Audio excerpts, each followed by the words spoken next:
Buenos días. Te voy a explicar el robot Chevy Chep.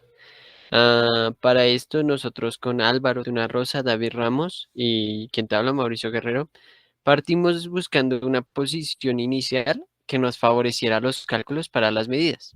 Entonces, esa posición inicial elegida fue esa.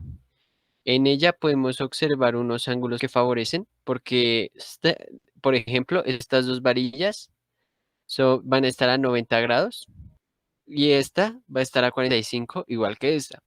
En un primer momento se puede observar que, que la barra CF será paralela a GE. Y esto también va a estar igual, o sea, también va a ser paralela a la barra GH y BAD. Ya con esto, entonces lo que hacemos es calcular los lados, sabiendo que por componentes X y por componentes en Y. Con eso, sabiendo que calculando el lado de acá, vamos a tener ya la componente de esta a esta. Y así, por lo que están a 45, este lado va a ser igual a este. Y esto a su vez va a ser prácticamente las mismas dimensiones para acá. Esto va a ser otra mismas dimensiones, por lo que va a ser 2 multiplicado por esta distancia. Y así es como se solucionó esto. Después se le asignó un radio y ya con esto se conocía prácticamente la separación de estas dos varillas y, y la separación de cada punto. Con eso, lo que hicimos fue venir a Solid y plantear ya las piezas por separado y, y así ya después las implementamos en un sistema. Para más específicamente este sistema que se está viendo en la pantalla. Pues este sistema, como vemos en el eje principal, se, se tiene prácticamente la misma disposición de anteriormente mostrada y se colocó que nos trace la trayectoria de movimiento. Entonces, para que se observa así.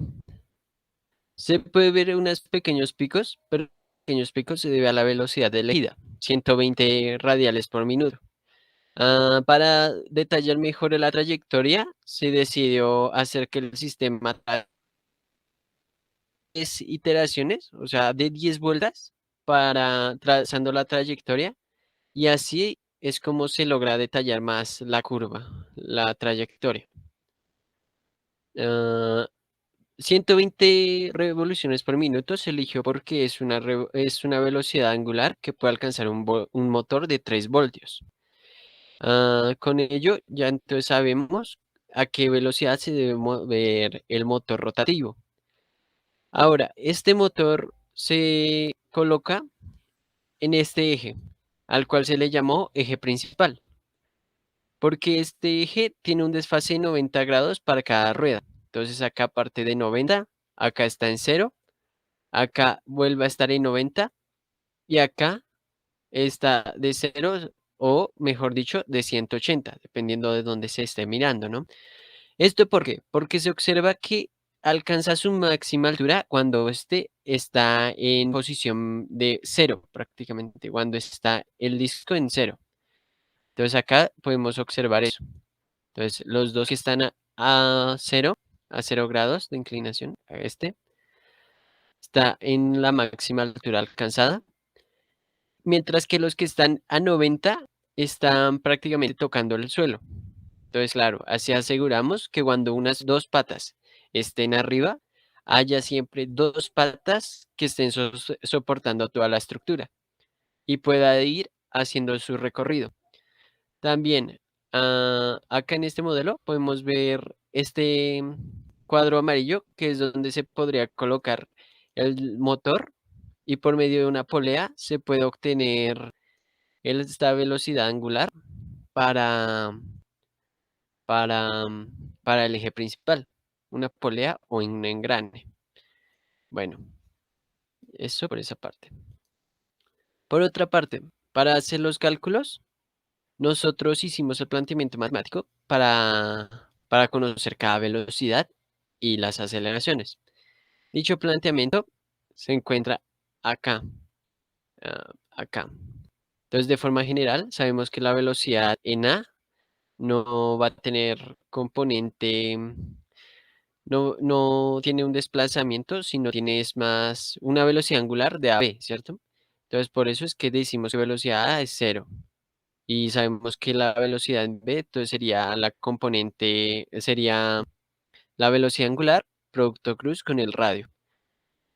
Y así, para todas. La velocidad del punto anterior más la velocidad relativa del punto actual sobre respecto al punto anterior. Lo que sería la velocidad anterior más la velocidad angular, producto cruz, el radio del punto actual con respecto al punto anterior. Con esto podemos conocer entonces la velocidad en el punto C, la velocidad en el punto B, la velocidad en el punto D. Y también podemos conocer la velocidad angular de la varilla FC, que si no estoy, si no nos acordamos, es esta varilla, la que es paralela a esta otra. Ahora, acá está. Ahora, ¿cómo podemos conocer la velocidad de cada punto de apoyo? Pues nosotros lo que hacemos es con estas dos iteraciones. Sabemos que la velocidad en I, que I es este punto. Velocidad en I va a ser igual al punto anterior, velocidad en D, más la velocidad angular entre ambos puntos. Sabemos que la velocidad angular de ambos puntos va a ser cero porque permanece de cierta forma estática, o sea, no sufre cambios en su ángulo, entonces por eso sabemos que va a ser igual a cero. Lo que nos da como resultado que la velocidad de I sea igual a la velocidad en D. Y lo mismo para la velocidad en J y en K. Siendo así, prácticamente como si tuviéramos la velocidad de este punto igual a esta, pero con un desplazamiento, por supuesto. También, ya después de plantear las ecuaciones para las velocidades, se plantean las ecuaciones para las aceleraciones. Entonces decimos que la velocidad en A, en B, sabemos que la velocidad en A no va a tener cambios, va a ser siempre 120 radiales por minuto. Entonces siempre va a ser constante, por lo que la velocidad angular va a ser, la aceleración angular va a ser cero. Ahora, ah, por eso mismo acá también, y solo componente normal, que sea la velocidad angular al cuadrado por el radio. Lo mismo puede verse para todos los casos en cuanto a eso, va a tener siempre aceleración normal. Ah, También sabemos que la aceleración del punto actual va a ser la aceleración del punto anterior más la aceleración angular del punto anterior. Y entonces esto toca detallar aquí algo que posteriormente vamos a ello. Bueno, general, acá es más bien un despeje de de las ecuaciones. Entonces acá es ya aplicando para conocer cada componente, ¿no? Y así planteamos un sistema de ecuaciones para conocer algunos incógnitas que se nos dificultan. Ahora, esto ya en practicidad es prácticamente aplicar y calcular, ¿cierto? Entonces en hoja y papel calculamos que la velocidad en A B iba a ser 4 pi radiales sobre segundo. Velocidad en B va a ser 753,98 milímetros sobre segundo. Lo mismo para C. Velocidad en BC va a ser igual a cero. Velocidad de FC menos 3,37 radiales sobre segundo en K. Velocidad en D va a ser igual a 376,99 milímetros sobre segundo. Y velocidad angular de C a D tiene que darnos 2,79 radiales sobre segundo. Estos valores van a ser importantes porque van a ser para verificar todo el planteamiento cuando se esté en Excel. Bueno, ahora en Excel. En Excel se calcula todas las componentes de cada radio, la componente en X y la componente en Y. Esto se hace usando el ángulo, ya antes mencionado acá. Acá me devuelvo. El ángulo, entonces sabemos que el ángulo, por ejemplo, la componente para acá va a ser igual al coseno del ángulo por el radio, o sea, la distancia de B a C. Y la componente para Y va a ser igual al seno multiplicado por por la magnitud. Ahora, ¿nosotros qué hacemos? Pues es venir y aplicar estas ecuaciones con acá en Excel.